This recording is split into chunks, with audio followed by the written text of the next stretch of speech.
नमस्कार साथियों, कैसे हैं आप सभी लोग। इस छोटे से सेशन में हम लोग बात करने वाले हैं कैसे रेलवे ग्रुप डी में अपने एक सीट पक्की करें। सभी के दिमाग में है सर इतनी कम वैकेंसी है तो कैसे सिलेक्शन लिया जाए। सिलेक्शन के लिए हार्ड वर्क नहीं किया जाता है, स्मार्ट वर्क किया जाता है। जी हाँ, जिस प्रकार से आप देखेंगे बहुत सारे परफेक्ट एग्जाम्पल हमारे पास हैं। बहुत कम वैकेंसी होने के बावजूद भी है ना, इन सभी ने सिलेक्शन लिया है। सिलेक्शन लेने के पीछे हार्ड वर्क नहीं है, स्मार्ट वर्क है। वो स्मार्ट वर्क क्या है, कैसे सिलेक्शन लिया जाए। हमारे पास तो सिलेक्शन का भंडार है। एसएसजी गुरुकुल में आपने अगर एडमिशन ले लिया है, इसका मतलब है सिलेक्शन आपका पक्का हो गया है। जितना जितना आपको पढ़ाया जाए, जो जो स्ट्रेटजी आपको बताई जाए, वो स्ट्रेटजी आपको फॉलो करनी है। और आप जब रेलवे ग्रुप डी में सिलेक्शन हो जाएगा तो इसी भारी संख्या में आप देखेंगे बहुत लंबी कतार है, सिलेक्शन की बहुत लंबी कतार है। तो वो स्ट्रेटजी क्या है, आज हम लोग बात करने वाले हैं। ठीक है ना। तो क्या है स्ट्रेटजी भैया, कंप्यूटर महोदय जल्दी से स्ट्रेटजी लगा दो, है ना। तो ये लग गई स्ट्रेटजी। 5 मूल मंत्र है। पूरी एक छोटा सा सेशन में ले रहा हूं, बहुत ज्यादा 10 मिनट लगेगा और वो 10 मिनट आपके लिए बहुत कारगर सिद्ध होने वाला है। सबसे पहले फोकस ऑन द सिलेबस। लोग सिलेबस पर फोकस नहीं करते हैं, तो सबसे पहले सिलेबस पर फोकस कीजिए कि किस कौन सा सब्जेक्ट कितने वेटेज का आ रहा है। अगर हम लोग बात करें साइंस की, तो साइंस के 25 क्वेश्चन 25 मार्क्स के हैं। मैथ के 25 क्वेश्चन 25 मार्क्स के हैं। रीजनिंग के 30 क्वेश्चन 30 मार्क्स के, और जीएस के 20 क्वेश्चन 20 मार्क्स के हैं। यानी कि अगर आप देखेंगे तो लगभग 45 नंबर की साइंस और जीएस है। 45 नंबर की साइंस और जीएस है।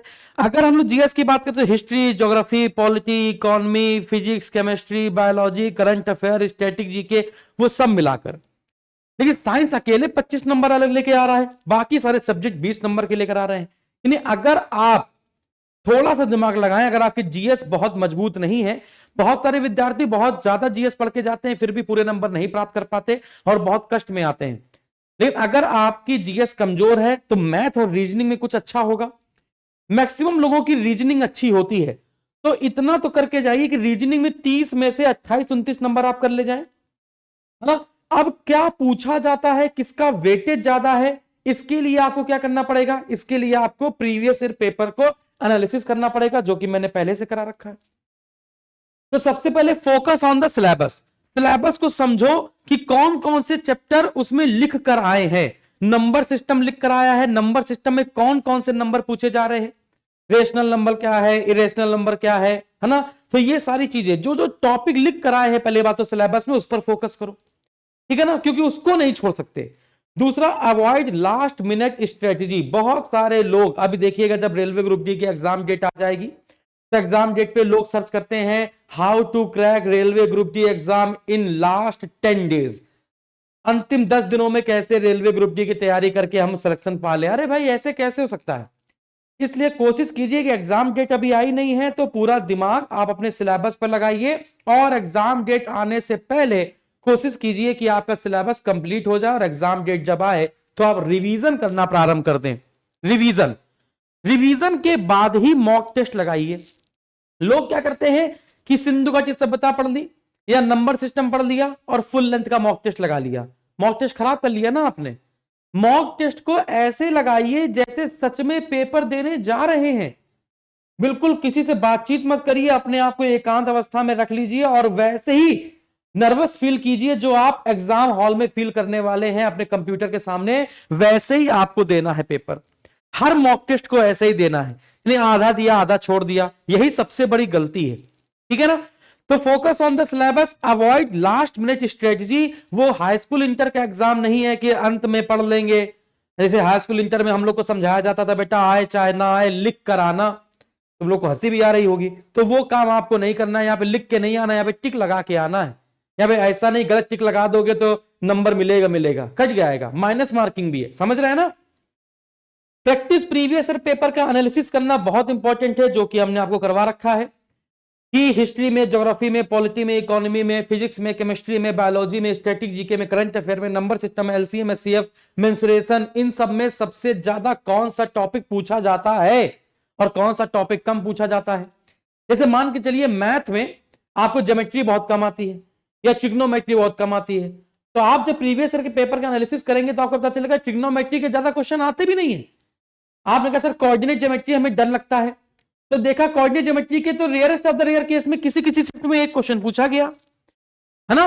तो जो टॉपिक आपको सबसे ज्यादा आता है वो प्रीवियस ईयर पेपर पे एनालिसिस करके देखते हैं कि ये टॉपिक अगर आएगा तो मेरे 3 नंबर तो कंफर्म हो जाएंगे।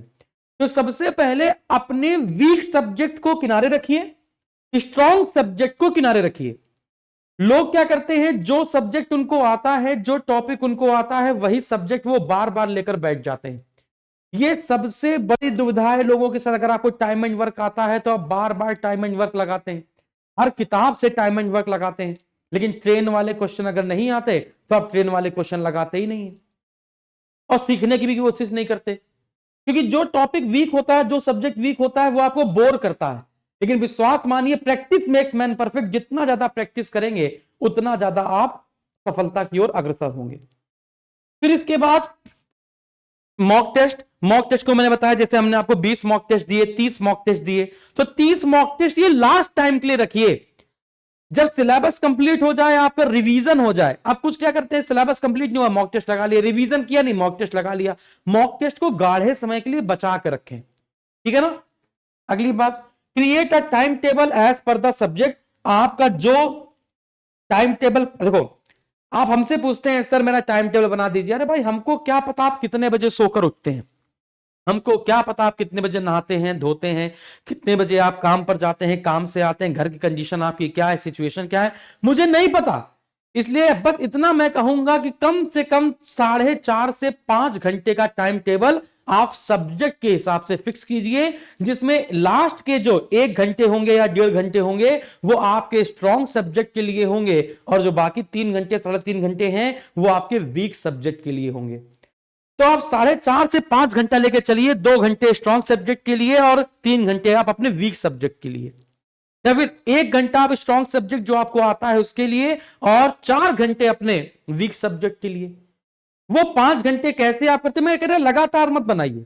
सुबह 2 घंटे, दोपहर में 1 घंटा, रात में 3 घंटे, जो भी कर लीजिए, या 2 घंटे।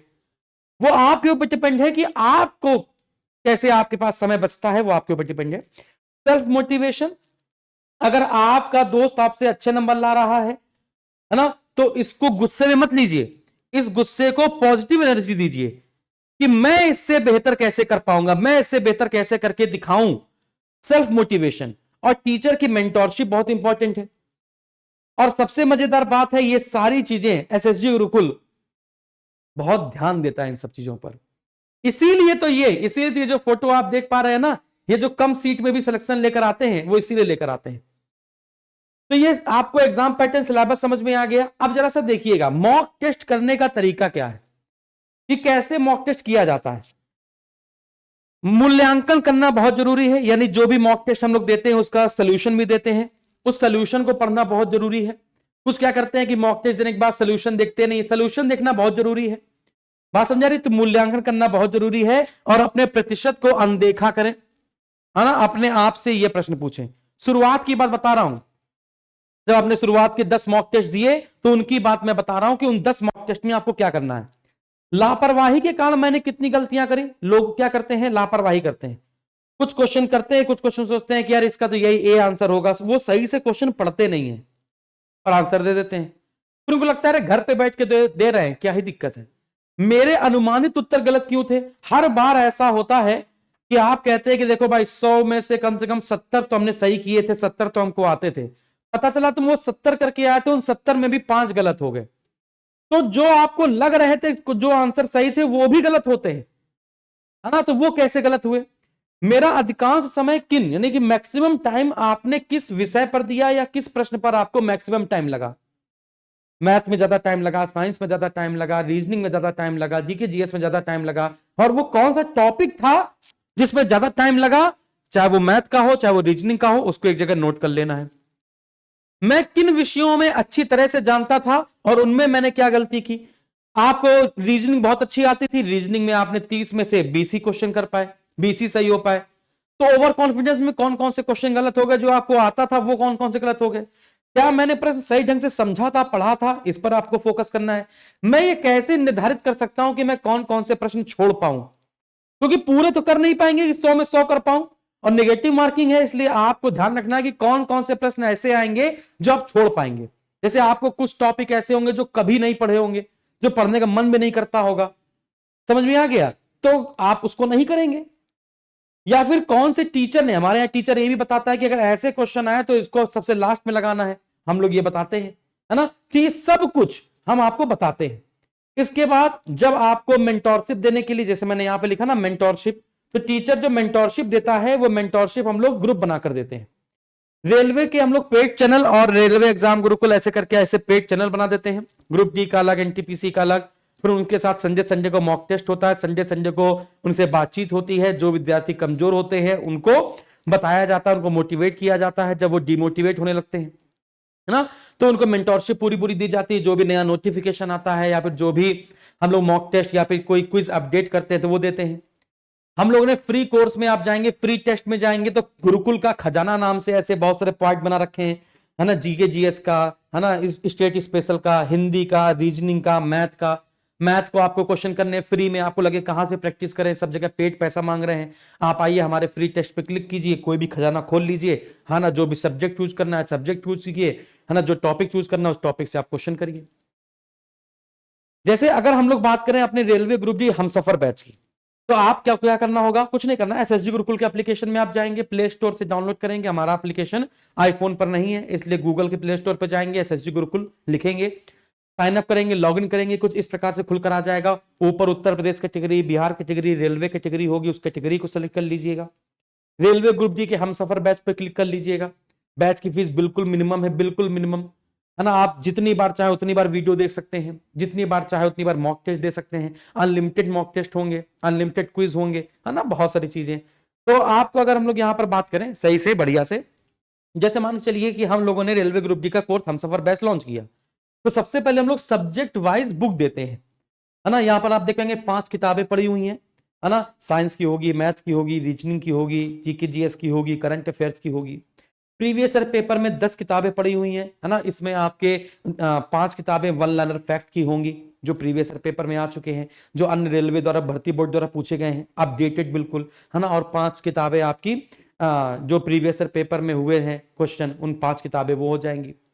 फिर अलग से मॉक टेस्ट देते हैं, Hindi English, 10 mock test PDF के रूप में हिंदी के रूप में, और 10 मॉक टेस्ट इंग्लिश वाले, तो 20 मॉक टेस्ट यहां पर हो गए पीडीएफ के रूप में। तो है ऑनलाइन मॉक टेस्ट जो मिलते हैं वो तो आपको मिलते ही मिलते हैं, समझ में आ गया। आप हमारे यहाँ से कोई भी कोर्स खरीदते हैं तो कोर्स खरीदने पर आपको टेस्ट पास मिल जाता है। ये टेस्ट पास क्या होता है, उसमें 7-8 हजार मॉक टेस्ट होते हैं, सभी एग्जामों के, ऑल इंडिया लेवल पे जितने एग्जाम होते हैं सबके मॉक टेस्ट आपको फ्री मिल जाते हैं, टेस्ट पास 1 साल की वैलिडिटी के साथ, समझा, उसका कोई चार्ज नहीं लिया जाता है। अलग से आप मॉक टेस्ट परचेज करते हैं तो फिर आपको 499 रुपए का सिर्फ टेस्ट पास खरीदना पड़ता है। तो जब भी कोई हमारा कोर्स खरीदता है उसको ये सब फ्री मिल जाता है। मैथमेटिक्स की बात करें, जीके जीएस की बात करें, रीजनिंग की बात करें, जस्ट इमेजिन जैसे मैंने आपको हिस्ट्री पढ़ाई, सिंधु घाटी सभ्यता मैंने आपको पढ़ाई, तो सिंधु घाटी सभ्यता पढ़ाने के बाद जैसे 2 क्लास हुई सिंधु घाटी सभ्यता की, तो 2 क्लास की पीडीएफ एक साथ मिल जाएगी आपको, और उसके बगल में लिखा रहता है अटेम्प्ट क्विज। तो जैसे आप क्विज पे क्लिक करोगे तो सिंधु घाटी सभ्यता से जितने क्वेश्चन आ चुके हैं और जितने आने वाले हैं वो सब यहां पर मिल जाएंगे। उसी प्रकार से जैसे वैदिक सभ्यता पढ़ाई, तो वैदिक सभ्यता की 2 क्लास हुई, तो बगल में इसकी पीडीएफ, उसके बगल में अटेम्प्ट क्विज। तो क्विज जब ये करते हैं, यही तो स्ट्रेटजी है कि जो टॉपिक मैं पढ़ाता हूं उस टॉपिक को मैं क्विज के रूप में बदल देता हूं, जिसमें प्रीवियस ईयर पेपर और एक्सपेक्टेड क्वेश्चन दोनों यहां पर शामिल होते हैं, आराम से लगाते हैं। और फिर आपको लगने लगता है कि हाँ, जब क्विज में पूरे पूरे नंबर आते हैं आपको, तब आपको लगता है कि हाँ मेरा ये टॉपिक कंप्लीट हो गया। जैसे हमने बताया ना कि आप यहाँ पे 10 फाइल पड़ी हुई हैं, जैसे संपूर्ण इतिहास, संविधान, विज्ञान, भूगोल, अर्थव्यवस्था, इस प्रकार से वन लाइनर फैक्ट नोट्स आपके यहाँ पर पड़े हुए हैं। बात समझा रही है, इस प्रकार से वन लाइनर फैक्ट नोट्स आपके पड़े हुए हैं। तो इस प्रकार से आपको ये पूरी स्ट्रेटजी समझ में आ गई होगी, मैंने आपको अच्छे से समझा दिया कि हम लोग क्या क्या देते हैं। Practice makes man perfect. अभी और भी बहुत सारी चीजें हैं, चाहे रेलवे ग्रुप डी की बात करो, आरआरबी एनटीपीसी की बात करो। एनटीपीसी में सीबीटी 1 और सीबीटी 2 दोनों के लिए हमारा एक ही बैच है, समर्पण बैच 2.2। सेम चीजें उसमें भी की जाती हैं। तो अब आपको समझ में आया होगा कि वाई वी आर बेस्ट। तो अभी जाइए, अभी आपको एसएसजी गुरुकुल का एप्लीकेशन डाउनलोड करना है, railway group D railway select करना है कैटेगरी, या उत्तर प्रदेश सेलेक्ट कर लेना, या कोई भी कैटेगरी सेलेक्ट कर लेना, रेलवे सेलेक्ट कर लेना, पेड कोर्स पे जाना, सारी चीजें यहां पर आप बाई करेंगे। फिर आजीवन जब तक आपका सिलेक्शन नहीं हो जाता, पेपर नहीं हो जाता, तब तक हम आपके साथ बने रहेंगे। किसी प्रकार की समस्या के लिए दिए गए नंबर पे व्हाट्सएप या कॉल करिए, है ना। कॉल सेंटर की जो टाइमिंग है हमारे यहाँ सुबह 10 बजे से लेकर शाम को 7 बजे तक है, तुरंत ही आपकी समस्या का समाधान किया जाता है। अब देर किस बात की, स्ट्रेटजी समझ में आ गई, सिलेक्शन प्रोसेस समझ में आ गया, सिलेबस समझ में आ गया, क्या हमारी स्ट्रेटजी होती है, वो सारी चीजें मैंने आपको समझा दी। बहुत बहुत धन्यवाद, थैंक यू वेरी मच, जय हिंद। और इस बार सिलेक्शन फिर लेना है। और ये जो फोटोज लगी हुई हैं, इन फोटोज में अगली फोटो आपकी होगी, हमारे साथ वादा कीजिए, वादा कीजिए, जल्दी से, मुस्कुरा रहे हो, वादा करो, होगी ना? होगी तो कमेंट बॉक्स में कमेंट करना। Thank you very much.